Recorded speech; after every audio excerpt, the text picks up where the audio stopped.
మనం సువార్త ఎలా చెప్పాలంటే, మనలో పాపం ఉందని, ఆ పాపం కోసం యేసుక్రీస్తు శిలువలో రక్తం కార్చి చనిపోయి మూడవ రోజు లేచినాడని నమ్మితే మన పాపాలు కడగబడుతుంది ఆయన రక్తంతో.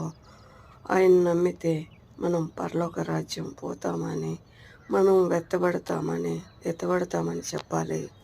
మళ్ళేమంటే, ఈ లోకంలో పాపాన్ని శుద్ధి చేసే శక్తి యేసు రక్తంతో తప్ప వేరే ఏది లేదని చెప్పాలి. మనం మన డబ్బు చేతనో, లేక రోగాలు బాగవుతుందనో, లేక మీ ఇంట్లో కష్టాలన్నీ తీరిపోతుందనో చెప్పి వాళ్ళని మనం ఆకర్షిస్తే కూడా, దేవుడు ఆకర్షించకపోతే శోధన సమయం వచ్చినప్పుడు వాళ్ళు నువ్వు తొడుకొచ్చి ఒక 5 ఏండ్లు ఉండొచ్చు, 10 ఏండ్లు ఉండొచ్చు, కానీ మనం ఆకర్షిస్తే కొన్నాళ్ళు మాత్రమే వాళ్ళు ఉంటారు, వాళ్ళ జీవితాంతం ఉండరు. దేవుడు